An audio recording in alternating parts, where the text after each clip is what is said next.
안녕하세요. 자, 오늘 네 번째 히브리 알파벳 달렛에 대해서 공부하도록 하겠습니다. 따라오기가 좀 쉽지 않죠? 어렵죠? 재미도 없고요.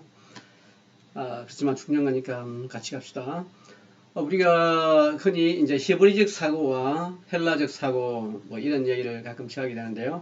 헬라적 사고라는 것은 주로 정적인, 그죠? 주로 철학적인, 사변적인 것이라고 볼 수 있어요. 그래서 신학에는 어떤 어떤 행동보다는 이론적인 것이 많죠. 그래서 구약은 히브리적 사고로 기록이 됐기 때문에 동적이고, 그리고 삶 중심, 행동 중심, 행위적인 그런 내용으로 가득 차 있습니다. 그러니까 주로 이야기로 가득 차 있죠. 자, 그런 것을 감안하면서 히브리 알파벳 D, 달렛을 공부하도록 하겠습니다. 자, 여기 이제 보시게 되면 이것이 달렛인데요. 그림 문자로 되어 있습니다. 이것은 어디서 왔냐 하면 바로 문, 그죠? 문을 형상화한 것입니다. 문에서 글자가 생성이 된 것이죠. 자, 이 문에 대해서 이제 공부하도록 하겠습니다. 지금까지 배운 것이 이제 요 알레프를 배우셨죠? 알레프. 그다음에 베이트, 하우스입니다. 알레프는 하나님, 황소에서 나온 것이고, 베이트는 집. 그다음에 긴멜, 지난 시간에 긴멜을 배웠습니다. 이것은 발. 그다음에 낙타. 자, 오늘은 이제 달렛을 공부할 텐데, 달렛은 칩을 혹은 텐트에 있는 그 문을 기본으로 하고 있습니다. 근데 옆에 보시면 이 그림이 이제 이것이 맴인데 조금 약간 좀 달라요. 이 맴이 여기 있는 요 면과 조금 다르죠. 이렇게 시간이 지나면서 조금씩 달라져요. 그리고 이 좀 이렇게 쓰는 사람에 따라서도 조금씩 이렇게 달라진 것 같아요. 정자로 쓴 것처럼 또 필기체로 쓴 것처럼 이렇게 조금씩 달라지는 게 참고하시기 바라고요.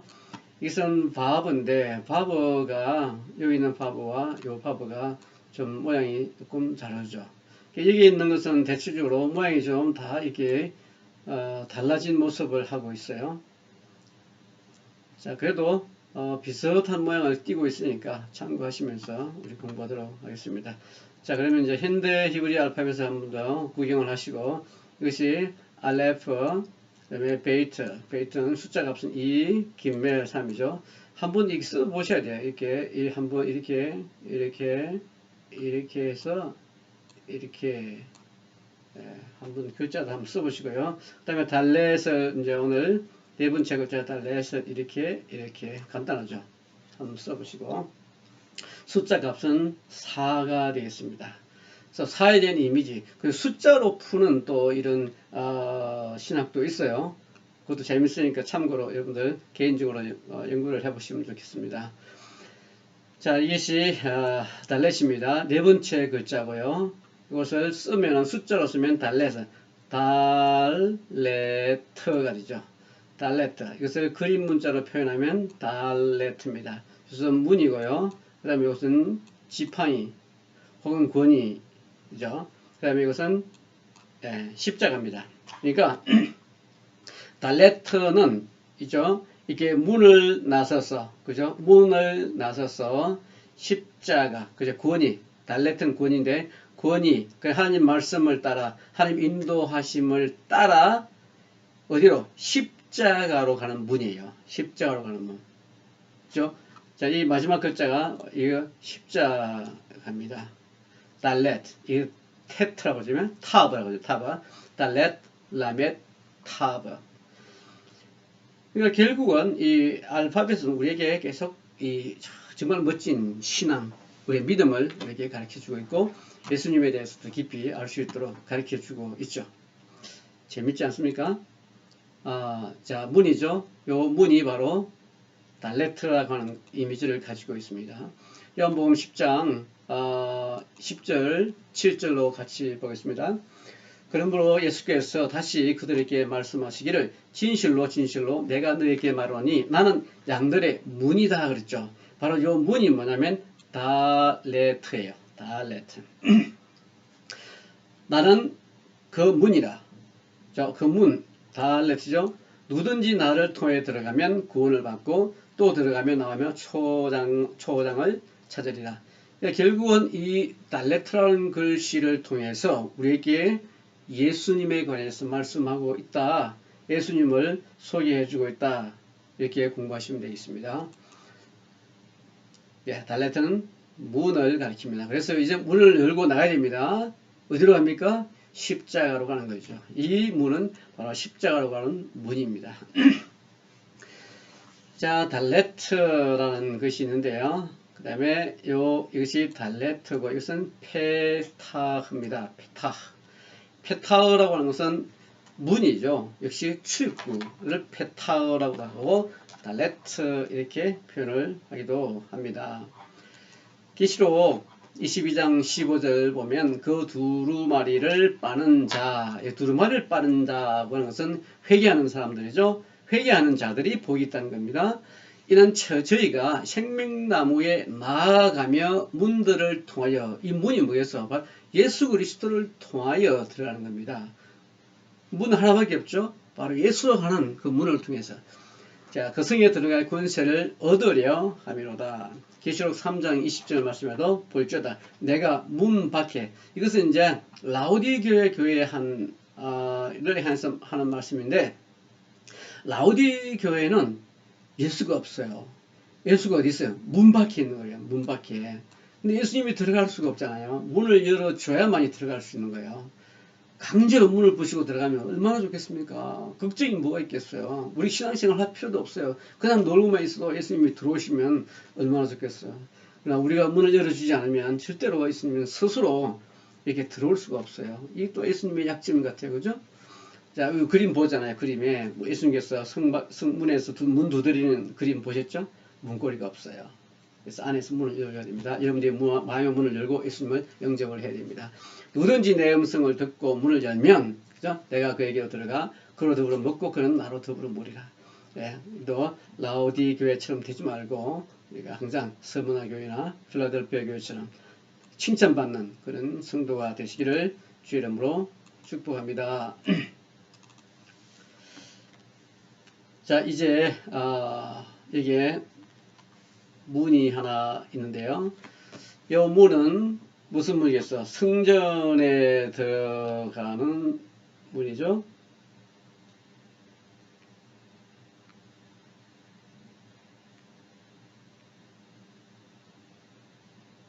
네. 자, 여기 보시면 이렇게 문을 보시면 이제 텐트 오브 미팅, 승막이 여기 있습니다. 승막이 있고 여기에는 이제 그 이스라엘 민족들이 각 지파별로 승막을 중심으로 해서 텐트를 치고 있는 거죠. 진을 치고 있고 그 가운데 이제 승막이 이렇게 있습니다. 승막 공부는 이제 지난번에 다 했잖아요. 그죠? 자, 승막에 그 지성소에 문이 있는데 이 문을 형상화한 것이 바로 달렛입니다. 승막으로 들어가는 문이죠. 그리고 요 승막 전체의 문 역시 문을 형상화한 것인데 이 문은 바로 예수님을 상징하는 거죠. 요 승막에 있는 문은 굉장히 큽니다. 승막을 통과하면 그게 여러분들 번제단이 있죠. 요 번제단을 지나면 여기에 물두멍이 하나 있고 기억나시죠? 그 다음에 이제 성소로 들어가는데요. 이 성소에 들어가면 오른쪽에 떡상이 있고 왼쪽에 촛대가 있습니다. 그리고 이 가운데에 향단이 있습니다. 그리고 요 안에 이제 또 지성소가 있죠. 성소 안에 지성소가 있어요. 이 성소 안에 들어가면 이제 하나님의 법궤가 거기에 들어있고 시온자가 거기에 더 있죠. 그죠? 자, 그 법궤 안에 세 가지가 들어있는 거, 자, 여러분들 배우셨을 거예요. 이제 승막을 좀 더 구체적으로 안으로 들여다보면 여기에 이제 문이 들어갔죠. 문이 굉장히 넓어요. 그래서 예수님의 구원의 문은 굉장히 넓다라고 하는 것을 우리가 보여주고 있는 거. 자, 이것은 지난 시간에 했으니까 그냥 넘어가도록 하고요. 또 여기다 보면 문이 하나 있죠. 요 문에 있는 글씨는 달렛이기도 하고 또 헤라고 하는 헤트라고 하는 그런 또 글씨도 있어요. 자, 이게 문을 상징한다고 보면 되겠고요. 왜 예수님이 자기를 문이라고 했을까요? 왜냐면 자기를 통하지 않고 예수를 통하지 않고는 구원의 길이 없으니까 예수님께서 문이라고 표현을 한 것이죠. 그래서 우리가 말씀을 항상 볼 때 어떤 사건이라든지 어떤 물건이라든지 또 어떤 숫자라든지 이런 것들을 조심 있게 또 주의 깊게 우리가 살펴봐야 되는 것은 뭐냐면 이런 것들을 통해서 예수님을 이렇게 모형적으로 살짝 이렇게 보여주기 때문에 우리가 잘 파악하기 어려워요. 뭐 가죽옷을 예수님이라고 연기를 시킨다는 게 그게 잘 이해가 안 되잖아요. 그게 가죽옷에 관한 어떤 스토리 이야기, 어떤 전체적인 줄거리, 성경의 또 전체적인 줄거리를 이해해야만이 그 가죽옷과 예수님의 사회 구속 사건과 연결을 시킬 수가 있는 거예요. 그리고 뭐 하나님의 법궤라든지 또 만나라든지 또 뭡니까 거물이라든지 바위라든지 이런 것들이 어떤 관점에서 예수님을 표현하고 있는지 그것들을 설명할 수 있어야 돼요. 자, 다시 보세요. 이제 달렛의 숫자 값은 4라고 얘기했고요. 그러니까 문입니다. 그리고 가난. 자, 가난하다는 뜻도 이 달렛에 포함이 되어 있을 거예요. 그리고 하나님의 말씀을 의미하기도 하고, 그리고 하나님 아들 달렛. 뭐 민수기에서는 바 미드바르, 민수기를 바 미드바르 이렇게 표현을 하기도 하고요. 자, 이것은 어떤 거냐면 아들로 가는 문이라는 것이죠. 아들로 들어가는 문이 바로 뭐냐? 달렛입니다. 그리고 가난한 자가 들어가는 열린 문, 이것의 달렛에 포함되어 있는데 그 의미는 바로 예수님을 말씀하고 있는 거죠.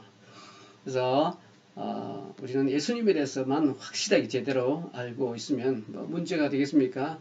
자, 여기에 문이 있는 것이 바로 달렛이 됩니다. 달렛. 어떤 문일까요? 바로 구원에 들어가는 구원의 문이죠. 바로 예수님을 상징하고 있다. 자, 여기에도 이제 글씨가 많이 있는데요. 자, 달렛입니다. 달렛. 이것을 읽을 때 달레트라고 읽어요. 자, 이 달레트는 이렇게 어디서 왔냐면 갈이라고 하는 단어, 달이라고 하는 단어에서 왔어. 달. 달은 가난한 사람이라는 뜻이에요. 달. 그래서 요 같은 단어죠. 달레트. 여기에 이제 탑이라고 하는 것이 있는데 탑은 십자가죠. 바로 예수 그리스도를 말합니다. 예수님께서 굉장히 가난한 사람들에게 관심이 많으셨어요. 그래서 복음을 가난한 사람들에게 먼저 전하고 이렇게 말씀을 하신 것도 우리가 보게 됩니다. 자, 이것은 다바크라고 있는데요. 다바크. 이것은 다바크. 이것은 데레크. 데레크는 이 다 이제 그 뭐니까 시편에 나와 있는 그 다음 구절이죠. 잘 보세요. 시편에 달렛으로 다 시작하고 있죠. 이것이 또 달렛. 자, 이것도 이제 나중에 알파벳이 다 끝나고 나면 이제 히브리 단어를 공부할 텐데 그때 우리가 자세하게 보도록 하고 오늘은 넘어가겠습니다. 자, 여기 보시면은 또 글씨가 뭐 여러 가지 나와 있는데요. 도어, 그 다음에 달레트, 눈으로 잘 익히세요. 그 다음에 다마. 이거 다마는 뭘까요? 다마는 문이죠. 그리고 water, 물이라는 뜻이죠. 눈. 그 다음에 눈물이라는 뜻도 있어요. 그죠? 눈물을 흘리면 물이 나오잖아요. 그래서 그 물이, 맴이라고 하는 물이 들어있어요. 자, 그리고 이게 보면 이것은 다바르라고 여기다가 데베르, 그 모음에 따라서 발음이 달라지는데 기본 의미는 이제 다바르죠. 이것은 하나님의 말씀 그리고 아들 이런 기본적인 의미가 있어요. 다바르, 자, 숫자 다음에 이것은 다라 그러면 가난한, 약한 이런 의미가 있어요. 미드바르. 요 바는 여기서 바는 이제 전치사 인이에요. 미드바르는 광야죠. 광야 안에 이 의미가 되겠죠. 영어는 전치사와 명사가 이렇게 같이 분리되어 있지만 히브리어는 같이 하나로 한 단어로 이루어져 있습니다. 이게 베이트가 문장 첫 글자가 오면 이거 전치사 인이구나 이렇게 생각하시면 돼요. 사무엘상 2장 8절, 사무엘상 2장 8절을 보시면 예수님께서 주께서 가난한 자들, 이 가난이란 단어가 바로 달이라고 했어요. 달. 가난한 자를 티끌에서 일으켜 세우시고 거지들을 퇴비더미에서 높이 들어 통치자를 앉히시고 그들로 영광의 보좌를 이어받게 하시니 이는 땅의 기둥들이 주의 것이요 또 주께서 세상을 그것들 위에 세우셨습니다. 성경에 보면 이제 가난한 자들에 대한 관심이 성경에 많이 있는 것을 발견하게 되죠. 너희가 우리 주 예수 그리스도의 은혜를 알거니와 부유하신 분이 너희를 위하여 가난하게 되었다는 거죠. 여기서도 가난이라는 단어를 사용하는데 바로 달이라는 단어에서 온 겁니다. 그 가난함으로 인하여 너희를 부유케 하게 만들었다는 거죠. 여기서 말하는 이제 가난이라고 하는 것은 영적 가난, 말씀에 대한 열망, 말씀에 대한 배고픔, 이런 자들을 가난한 자들이라고 한 거죠. 진짜로 가난한 것을 하나님께서는 원치 않습니다. 하나님은 우리가 부자 되기를 원하시는 거예요. 그죠? 자, 아버지, 그 다음에 아들, 그리고 성령이 들어오는 문, 우리는 문을 여시고 그 문을 받아들일 준비를 하시고요. 성부, 성자, 성령을 영접하시기 바랍니다. 사무엘상 2장 8절에 아까 좀 전에 말씀하신 것처럼 가난한 자들에게 하나님께서 많은 관심을 가지고 계시니까 이렇게 그래서 마태복음에서도 심령이 가난한 자는 복이 있다고 그랬잖아요. 심령이 가난하다는 것은 이 말씀에 대한 열망, 소망 이런 것들을 표현하겠죠. 진짜로 거지 같은 사람, 가난한 사람, 우리가 이런 것을 성경에서 원하지는 않는 거죠. 자, 가난한 자에게 열린 문을 말씀하고 있고, 그리고 말씀을 지킴으로써 우리가 그 문을 열 수가 있는 거예요. 자, 이게 보면 에비온이라는 단어가 있습니다. 그 다음에 로시, 아니, 그 다음에 달. 자, 이런 단어는 다 이 가난이라고 하는 기본적인 의미를 가지고 있죠. 그 다음에 이 가난이라고 하는 뜻이 뭘까? 이게 보면 작은 자도 있고 큰 자도 있는데요. 자, 계시록에 보면 내가 너희 행위들을 아노니 보라, 내가 내 앞에 열린 문을 두었다는 거죠. 아무도 그 문을 닫을 수가 없어요. 그리고 구원의 문을 모든 사람들을 위해서 다 오픈한 겁니다. 이는 내가 적은 능력을 가지고도 나의 말을 지켰고 내 이름을 부인하지 아니하기 때문에 문을 열어놓고 기다리고 계시는 거죠. 여기서 보면 이게 가난한 자들의 특징이 뭐냐면 적게 가지고 있어요. 적어요. 그 다음에 아주 자기를 겸손하게 낮추고 어린아이들처럼 겸손하게 낮추고 그리고 자기를 부인하는 사람들, 자기를 겸손하게 내려놓는 사람들, 이런 사람들을 작은 자로 성경에서 표현하고 있습니다. 그리고 가난은 어떻게 해야 돼? 자기가 가지고 있는 것을 다 이렇게 팔아서 그렇게 됨으로써 가난한 자가 되고 원래부터 가난한 자가 아니다. 그런데 또 성경에는 큰 자도 이야기를 해주고 있네. 큰 자는 어떤 자를 말하고 반대적인 개념이죠. 큰 자는 다 이것에 반대적인 개념으로 생각하시면 됩니다. 빌립보서 2장 8절에 그리하여 사람과 같은 모습. 자, 사람과 같은 모습은 어떤 모습일까요? 자, 이것은 이제 두 가지로 우리가 의미를 생각해 볼 수 있습니다. 창세기 요한복음 1장 14절에 보면 예수님께서 말씀이 육신이 되어 우리 가운데 거했다 그러죠. 말씀이 육신이 돼. 이게 인카네이션 하신 거였어요. 그리고 하나님이 우리를 창조하실 때, 인간을 창조하실 때 두 가지 모습으로 창조하시는데요. 하나님은 어떻게? 이미지와 그리고 하나님의 형상으로 만들고 그리고 likeness, 하나님의 모습으로 만드는 거죠. 두 가지로 다 생각할 수가 있는데요. 하나님의 모습은 바로 뭐야? 우리와 같은 모습이죠. 똑같은 모습이죠. 예수님이 외계인처럼 오신 것이 아니고 예수님이 무슨 동물의 모양으로 오신 것이 아니고 예수님이 우리의 모양으로 오셨다는 거예요.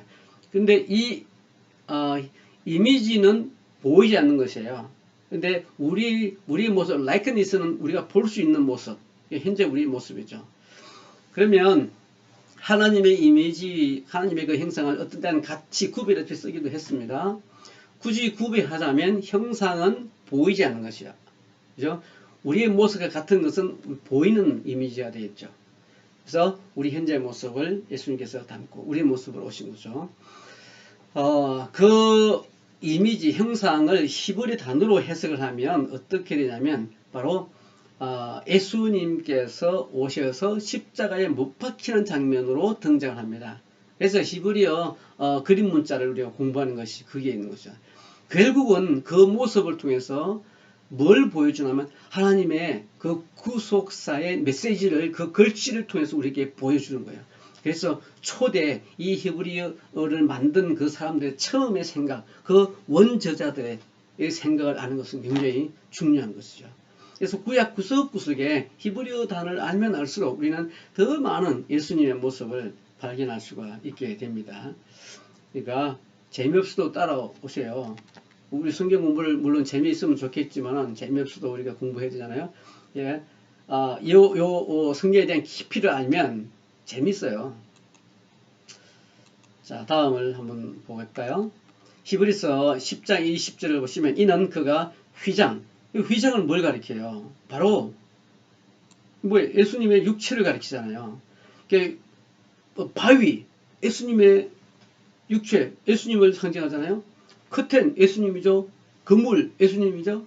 만나, 예수님이죠. 뱀, 성경 구석구석에 예수님의 모습으로 다 있는데 우리가 그 모습을 지금 찾고 있는 거예요.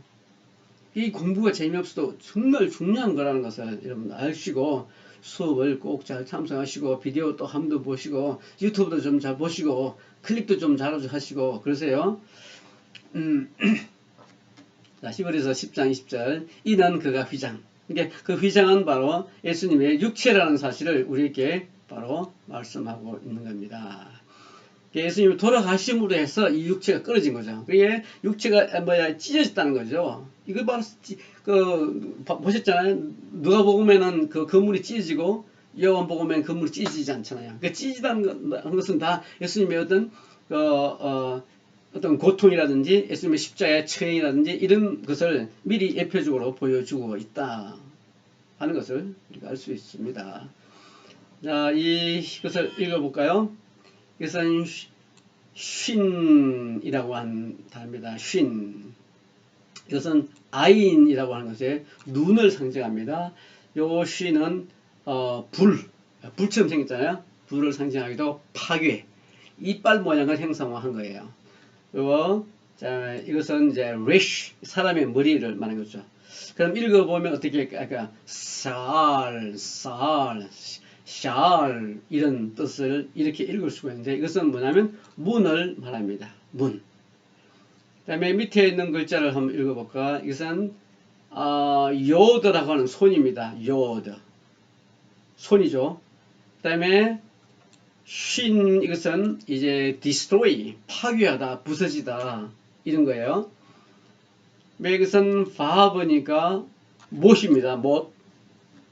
이것은 눈이죠. 눈은 이제 바라보는 것입니다. 아이는 이제 바라보는 것도 있지만 경험하다 이런 의미도 있어요. 그리고 마지막 글자는 이제 보다, 눈으로 보다 이런 의미도 있고, 그다음에 이 사람이 이게 승리를 받고 기뻐하는 모습의 이미지죠. 그러니까 다양하게 의미가 있는데 이것을 쭉 읽어볼까요? 그러면 예슈아가 됩니다. 예슈아는 누구예요? 바로 예수님이죠. 그러니까 그 예수님의 모습에서 이 글씨에서 뭘 보여서 십자가에 못 박혀서 달려 죽는 모습을 그대로 있는 거예요. 그것을 우리가 바라보는 거죠. 글씨를 그림만 보면 히브리 단어의 원래의 뜻을 모르지만은 그 어느 정도의 의미를 우리가 파악할 수가 있다. 자, 보세요. 낮아지고 겸손하기 위해 예수님의 말씀을 우리가 먹어야 하는데 약속의 땅, 새 예루살렘에 들어가기 위해서는 반드시 하나님의 말씀을 먹어야 됩니다. 시편 118편 19절 의의 문, 이것이 바로 샤르입니다. 샤르. 의의 문을 내게 열라. 내가 그 안으로 들어가 주를 찬양하리라. 그 다음에 이것은 주의 문이라 의인이 그 안으로 들어가리로다. 그러면서 주께서 나를 들으시고 나의 구원, 이 구원이 바로 뭐예요? 예슈아. 이 단어가 바로 예슈아예요. 예슈아. 예수라는 바로 구원이라는 단어죠. salvation이라는 단어입니다. 예. 그러니까 이런 문자를 통해서 예수님의 구속, 그 메시지를, 하나님의 계획을, 하나님의 의도를 파악할 수 있다. 이거죠. 여기에 글씨를 보시면 이것은 다그입니다. 다그. 이스라엘 백성들하고 이제 블레셋 사람들이 전쟁을 하다가 어떻게 됐어요? 패배를 합니다. 그래서 하나님의 법궤를 뺏겨요. 그래서 블레셋 사람들이 하나님의 법궤를 가져다가 어디다 갖다 둡니까? 다곤 신전에다 갖다 두죠. 다곤 신전. 그 다곤 신전에다 갖다 놓으니까 어떻게 됐어요? 그 다곤 신전에 있는 그 다곤신은 물고기 형상을 하고 있어요. 물고기 형상. 그래서 다곤이에요. 다곤, 다그에서 왔습니다. 그래서 이것이 다곤이에요. 다곤. 물고기 모양의 신이죠. 이게 물고기 신을 섬기는 거예요. 이스라엘, 팔레스타인 사람들이, 블레셋 사람들이. 그러니까 그 물이 엎어지고 자빠지고 해서 다 목도 깨지고 부러지죠. 바로 하나님께서 이렇게 심판하실 것이다라는 것을 딱 보여주는 것이죠. 하나님 말씀이 바로 능력이고 말씀이 구원이라는 것을 그런 사건들을 통해서, 이야기를 통해서 보여주는. 여러분들 설교하실 때 스토리텔링 하면 좋아요. 그 스토리를 통해 가지고 이제 하나님 말씀을 이렇게 전해주는 거죠. 그러면서 구속사적인 그런 메시지를 딱 전해주는 겁니다. 그러니까 성경 바라보는 가장 좋은 방법은 이 구속사적인 관점으로 성경을 보는 거예요. 그 이상 뭐 좋고 나쁘고를 떠나서 반드시 그렇게 해야 되는 것입니다. 마태복음 19장 28절을 한번 봐요. 마태복음 19장 28절에 보시면 예수께서 그들에게 말씀하시기를 진실로 내가 너희에게 말한 나를 따르는 너희들은 인자가 자기 영광으로 보좌에 앉을 세대에 너희도 12보좌에 앉아 이스라엘 12지파를 심판하리라. 이런 말씀이 나오죠. 자, 여기 보시면 달렛이라는 뜻이 있는데요. 달렛은 두 번 써요. 한 번, 두 번인데 이것은 이 달렛은 두 단어가 합해진 거예요. 이게 바브 더하기 바브. 바브는 이렇게 생겼어요. 바브가 이렇게 생겼어요. 바브가 이렇게 생겼어요. 이것은 이 두 개가 여기도 바브 이렇게 바브 이렇게 된 거죠. 이렇게 바브 또 여기서도 바브 이렇게 된 거예요. 그래서 이것을 숫자 값이 다 바브가 6이에요. 그러면 6 더하기 6은 10이죠. 이 10이라고 하고는 우리가 성경에 보면 정사라는 단어가 있잖아요. 정사. 그죠? 바로 government. 왜? 하나님의 나라를 말한 거죠. 이 달렛. 하나님의 나라로 들어가는 바로 문이 되겠습니다. 자, 이사야 9장 6절 다 같이 읽어볼까요? 우리에게서 한 아이가 태어났고 그리고 우리 아들을 주시는데 정부가 그의 어깨 위에 있을 것이요. 이게 바로 미쉐라가 되겠습니다. 미스라 이렇게 읽기도 해요. 미스라.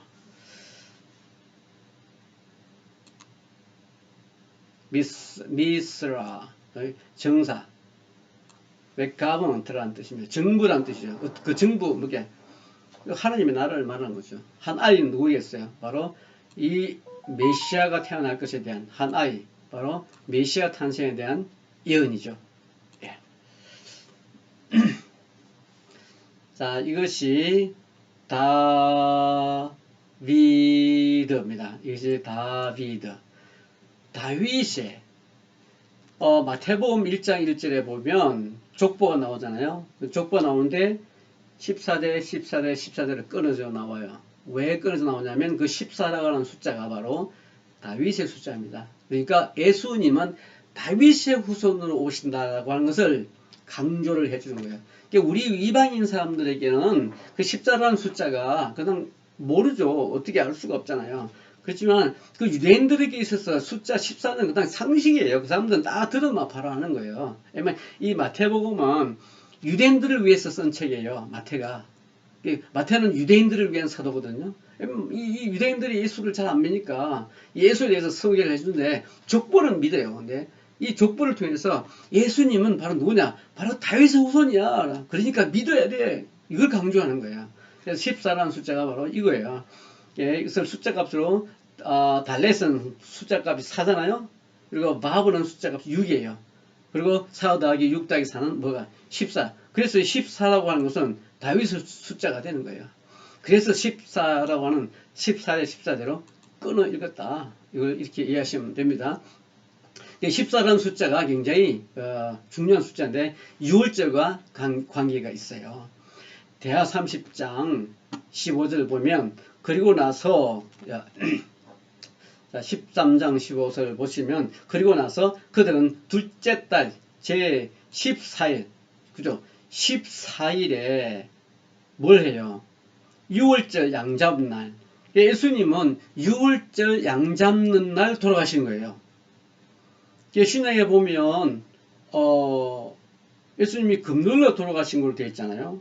근데 예수님은 3일 만에 부활하잖아요. 이거 안 맞잖아. 짝수가 숫자가 개념이 안 맞죠. 3일 동안 있으면 예수님은 말이 안 되죠. 그러니까 목요일 날도 예수님은 무덤에 있을 계셨어요. 그리고 금요일 날도 무덤에 계시고 그리고 토요일 날 3일째 되는 날 부활을 하시고 그 다음에 부활한 첫날이 주일이죠.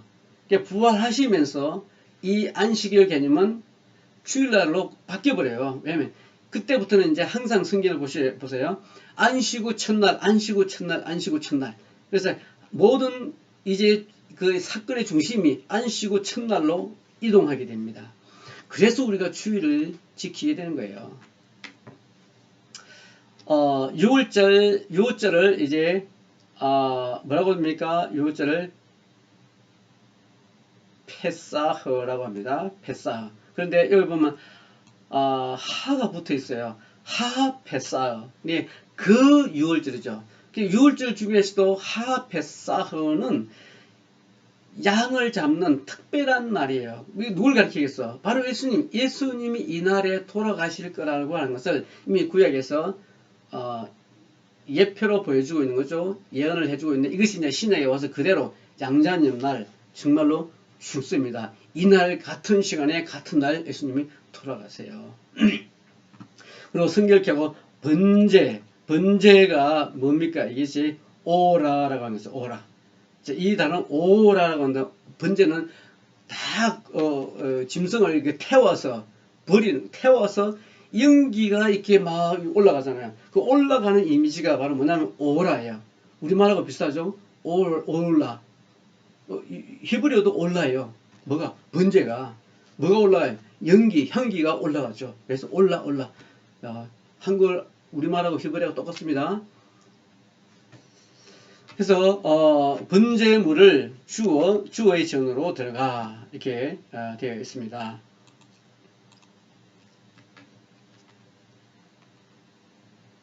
자, 이게 강자님들 보시고요. 자, 여기에 보면 글씨가 하나 있는데요. 자, 이것도 이제 아시겠죠? 달레트라는 것을 하는 거죠. 이것을 달레트 이렇게 고대 문자로 표현을 했습니다. 너희는 좁은 문으로 들어가라. 이게 페타흐입니다. 여기서 말하는 페타흐. 이 페타흐는 문이에요. 근데 페사흐 배우셨죠? 페사흐가 6월절인데 여기서 말하는 그 좁은 문 페사흐는 어떤 문이겠어요? 좁은 문. 이 페라고 하는 것은 입이에요. 입. 요게 보면 요 조그만 이 그림 하나 있잖아요. 요것이 이 생각상 입 안에 있는 목젖이라고 생각하시면 돼요. 입이죠. 말씀하는 겁니다. 타브는 십자가잖아. 십자가를 이야기하는 이 고난은 전도의 문입니다. 이런 전도를 통해서 그죠. 어떻게 돼요? 멸망으로 인도하는 문은 좁고 길고 넓은데 그 길로 들어가는 사람 많다는 거죠. 이게 우리는 좁은 문, 이 좁은 문은 십자가를 전하는 문이에요. 전도하는 문이죠. 예수님을 전하는 문, 고난의 길입니다. 우리는 그래서 전도의 상이 가장 커요. 순교자가 제일 상이 크다 그러잖아요. 순교는 어떻게? 이 전도를 통해서 전도 안 하면 순교가 일어나겠어요? 그리고 14절 보세요. 생명으로 인도하는 문은 어디에? 문은 좁고. 그러니까 전도는 사는 길이죠. 그래서 우리가 선교에 목숨을 거는 거 아니겠어요? 예수께서 당시 그들에게 말씀하시기 진실로 진실로 내가 너희에게 말을 나는 양들의 문이라. 예수님을 통해서만 구원의 길이 있다는 것을 예수님께서 말씀하고 있고요. 모든 육체의 영들의 하나님이여 회중을 다스릴 한 사람을 세우사. 이게 한 사람 누구죠? 이제 한 사람은 다가올 앞으로 올 메시아를 말씀하고 있는 거예요. 그리하여 그들 앞에 나가고 들어오게. 자, 들어오고 나가고 하는 것을 출입이라고 그러죠. 출입을 에쉐르라고 하는 거다. 에쉐르. 이게 우리는 일단 들어와야 돼요. 들어와서 말씀을 받고 그리고 나갑니다. 그리고 말씀을 전하고 또 들어와서 말씀을 받고 또 전하고 이런 일이 계속해서 있어야 돼요. 예, 우리는 계속 쏟아부어 먹게 되면 이제 딸려요. 성사님들이 대체적으로 말씀이 좀 부족해요. 약해요. 왜냐면 선교제에서 읽다 보면 이제 이런 말씀을 들을 기회도 없고 공부할 기회도 없고 사실 한국에 있을 때보다 기도가 더 잘 할 시간이 없어요. 바쁘다 보니까. 그러다 보니까 이게 영적으로 양식이 막 떨어져요. 그러니까 영성도 떨어져, 말씀도 떨어져. 이럴 때 이제 가끔씩 한국에 들어와서 좀 재충전하고 또 나가고 이러는 거예요. 성사님들 위해서 기도 많이 해 주셔요. 주가 말하노라 그날이 오늘이니 내가 다윗에게 한 의로운 가지. 이것들이 뭐겠어? 한 의로운 가지는 다 메시아, 앞으로 다가올 메시아에 관한 이야기를 하는 거죠. 그 메시아가 이제 일어나는데 한 왕이 치료하고 번성하고 지상에서 심판, 정의를 행하리라. 누구겠어요? 바로 예수님이죠. 바로 왕에 대해서. 그죠? 이런 것들에 대해서. 이게 구약은 다 예수에 관한 이야기라는 것을 우리가 말씀을 통해서 알 수 있는 거예요. 출애굽이라고 하는 건 뭡니까? 가나안에 가고 나오고 하면서 말씀을 받고 말씀을 전하고 받고 전하고 하면서 출은 여기서 출은 세상을 떠나는 거예요. 세상에서 나와서 어디로 들어가야 합니까? 가나안으로 들어가는 거죠. 이것이 출입이란 에쉐르라고 하는 단어예요. 입은 또 들어가요. 그래서 가나안으로 나가서 또 가나안에 들어가면 거기서 성전으로 들어가서 하나님 말씀을 받고 다시 출해야 돼요. 세상으로 나와야 돼요. 그리고 말씀을 전하는 겁니다. 그리고 다시 이것이 반복되는 거죠. 자, 이런 것들을 위해서 지금 우리가 훈련을 하고 있습니다. 자, 이거 그림이 뭐죠? 달렛입니다. 네 번째 글자고요. 그리고 이것은 사복음서를 나타내기도 합니다. 그리고 성경에 보면 이제 네 가지 색깔이 등장하죠. 청색, 자색, 주홍색, 실과 그다음에 가는 배옥과 염소돌. 여기서 말하는 이제 가는 실, 이것은 흰색입니다. 그러니까 네 가지 색은 청색, 자색, 주홍색, 흰색이요. 그리고 네 짐승이 나오죠. 사자 같은 짐승, 송아지 같고, 사람 같고, 독수리 같고. 우리가 성경 공부할 때도 여러분들 인체를 통한 성경 공부가 있는데 그 중에 하나가 이제 사복음서예요. 이게 마태복음이에요. 마태복음, 마가복음, 누가복음, 요한복음. 요한복음 뒤에 있으니까 잘 안 보이잖아요. 요한복음은 신성에 관련된 얘기예요. 그래서 이것은 이 사자복음이라고 그러죠. 그리고 이것을 송아지복음이라고 그래요. 그래서 이것은 누가복음 인자에 관한 것이냐. 그래서 사람의 얼굴이야. 이것은 이제 뒤는 독수리복음이라고 그러죠. 이것을 지금 설명하고 있는 겁니다. 자, 그때 병사들이 예수를 십자가에 못 박고 나서 주의 겉옷을 들고 몇 조각으로 나눠? 네 조각으로 나누죠. 그죠? 이거 다 사와 관계된 것들이에요. 그러니까 옷은 말씀을 의미하는 거예요. 사라고 하는 것은 사복음서를 의미하는데 여기서 이제 속옷 이런 것도 있는데 이제 속옷은 하나님의 본질. 근데 본질은 하나인데 네 가지의 성격으로 보여주는 거죠. 복음은 하나잖아요. 근데 복음이 지금 사복음서로 되어 있잖아요. 복음을 이제 다른 관점에서 보는 거죠. 그래서 우리가 이것을 공관복음 이렇게 얘기를 하는 거예요. 에스겔서를 보시면 그들의 얼굴을 보니까 넷은 사람 얼굴, 요것은 넷이죠. 또 오른편에 있는 사자 얼굴, 그 다음에 사람 얼굴, 또 황소 얼굴, 그죠? 독수리 얼굴, 사람 얼굴, 이 네 가지로 지금 표현이 되어 있고, 스가랴서에서도 보면 네 영들이 등장을 합니다. 네 영. 그러면 여기서 말하는 사라고 하는 것은 다 하나님의 복음을 다른 관점에서 보여주고 있는 것이죠. 또 가죽옷이라든지 이런 것은 뭘 말하겠어요? 하나님의 구원을 의미하는 거죠. 성경 이게 구석구석 하나하나가 다 예수님과 연관이 되어 있는 것을 우리가 발견할 때 놀라지 않을 수가 없는 거죠. 자, undergarment remaining. 그러니까 이 undergarment 속옷이죠, 속옷. 근데 하나로 되어 있어요, 옷이. 기다랗게 이제 하나 되어 있는데, 이것은 본질적으로 이 복음은 다 하나다라고 하는 것을 우리가 알 수가 있습니다. 자, 그 다음에 동서남북이라고 되어 있죠. 이것도 동서남북이니까 네 가지로 나오죠. 뉴스라고 하는 거예요. 이게 뉴스. 우리가 뉴스를 이렇게 쓰잖아요. 예. 이 뉴스가 바로 뭐냐면 이건 north, 북쪽이죠. east, 동쪽이죠. west, 서쪽, south, 남쪽. 이 동서남북을 가리키는 거죠. 이게 뉴스라고 하는 게. 사방에서 있는, 동서남북에서 있는 소식들을 뉴스라고 하는 거죠. 그런데 그 다음에 이제 오늘은 말씀을 여기까지 하겠습니다. 다음 시간에는 이제 해트에 대해서 공부를 할 텐데 요 해에서 공부할 텐데 그래서 다음 시간에 공부하기로 하고, 자, 오늘은 여기까지 말씀을 마치도록 하겠습니다.